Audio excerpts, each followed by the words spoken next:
राजस्थान का राज्य वृक्ष कहा जाने वाला खेजड़ी पेड़ है। और उस साइड की अगर मैं बात करूं तो ये देखिए मौसमी और किन्नों का बाग लगा रखा है भाई साहब ने, और ये कुछ चंदन के पेड़ लगा रखे हैं।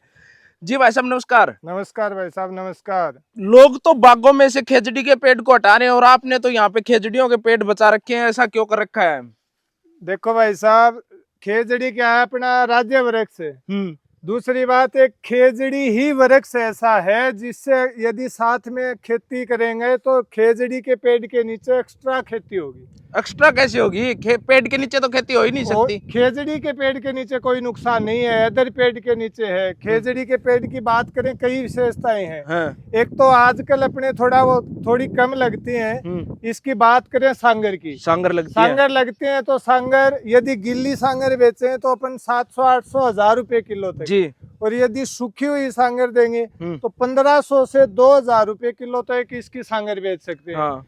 दूसरी, खेजड़ी से जो लूंग नीचे गिरेगी जी, वो एक खाद का काम करेगी जी। एक बार मैं व्यूअर्स को बताना चाहूंगा, जो बताई है लूंग, जिसको पत्ता, खेजड़ी का जो पत्ता होता है वो लूंग बोला जाता है जी। खेजड़ी के जो पत्ते उसको लूंग जी जी। तो वो लूंग और छोटी छोटी जो टहनियां, लीकड़े जो नीचे गिरेंगे वो खाद का काम करते हैं। इसलिए खेजड़ी के पेड़ के नीचे खेती हमेशा और पेड़ों से ज्यादा होती है, ना कि कम। कोई नुकसान नहीं बहुत।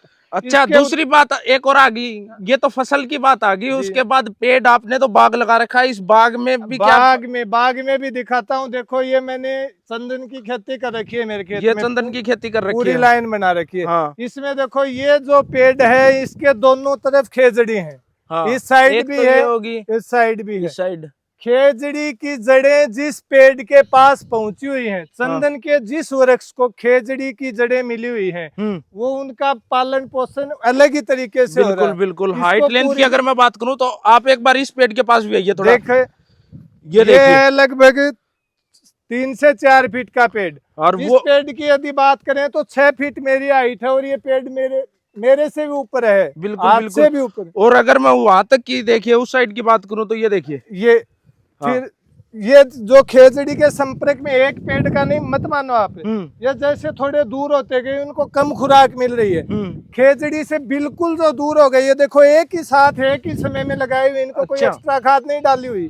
वो ही सेम चीज सभी में डाल रखी। ये आगे देखेंगे तो खेजड़ी से जो दूर हो गए, हट गए, वो बिल्कुल कम 3 फुट के और कम ग्रोथ के पेड़। अच्छा, एक बात और आपने बताई कि जो ये चंदन का पेड़ है, इसको एक पोषण चाहिए होता है दूसरे पेड़ से। पोषण जो ये खेजड़ी के वृक्ष से ले रहा है, खेजड़ी बचाओ इसलिए भी जरूरी हो गया कि चंदन के पेड़ से तो लाखों की कमाई होगी, और खेजड़ी से ये जो अपन घास, जो इसके पत्ते हैं वो भी अपन पशु चारे में काम में ले सकते हैं। और इसकी जो फल की जो सब्जियां हैं, खेजड़ी की यदि पत्तों की बात करें, खेजड़ी की लूंग जिसको बोलते हैं 2200 से 2500 रुपए प्रति क्विंटल अपने बाजार में बिकती है।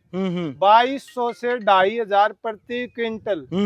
चंदन को पेड़ जरूरी इसलिए है भी, ये छोटे पेड़ थे तो इसमें देखो मैंने ये हेज लगा रखी है लाल रंग की। अच्छा, इसको हेज बोलते हैं। अपने ग्रीन हेज आती है, गोल्डन हेज आती है, कि रेड हेज है। छोटा पेड़ जब लगाएंगे तो उसको 1.5 साल तक पालन पोषण के लिए ये हेज कर देगी। जी जी। अब जैसे ही बड़े हो गए तो ये देखो अलग से बीच में गड्ढे बना के छोड़ रखे हैं। हाँ, ये गड्ढे बना अभी इनमें अगले महीने में जुलाई में इन गड्ढों में इनका सहायक पेड़ और लगाएंगे। अच्छा। जो खेजड़ी से दूर हैं, खेजड़ी के पास है उनको तो खेजड़ी से मिल रहा है पोषण, लेकिन जो खेजड़ी से दूर है इनके लिए अलग से पेड़ लगाने होंगे, तभी चंदन के पेड़ अपने बनेंगे सक्सेस। अच्छा, ये आप कहीं से खरीद के लेके आए थे या फिर खुद का नर्सरी फार्म है अपना? खुद का नर्सरी फार्म है अपना, पिलानी में। पिलानी और झुंझुनू जिला राजस्थान। पिलानी झुंझुनू जिला राजस्थान में लुहारू, पिलानी में जो लुहारू चिड़ा बाईपास रोड है उस पे प्रदीप हीरो बाइक का शोरूम उसके जस्ट सामने। जी जी जी। मोबाइल नंबर एक बार जानना चाहूंगा, अगर कोई भाई चंदन के पेड़ लेना चाहे तो वो भी मिल जाएंगे क्या? बिल्कुल मिल जाएंगे, हर प्रकार के पेड़। कोई भी पेड़ लेना चाहे, किन्नू का, नींबू का, मौसमी का, आम का, चिक्कू का, अमरूद का, छोटे बड़े हर प्रकार के पेड़ अवेलेबल होंगे। मोबाइल नंबर है 9549 00 3750। जी जी, बहुत बहुत धन्यवाद। धन्यवाद सर।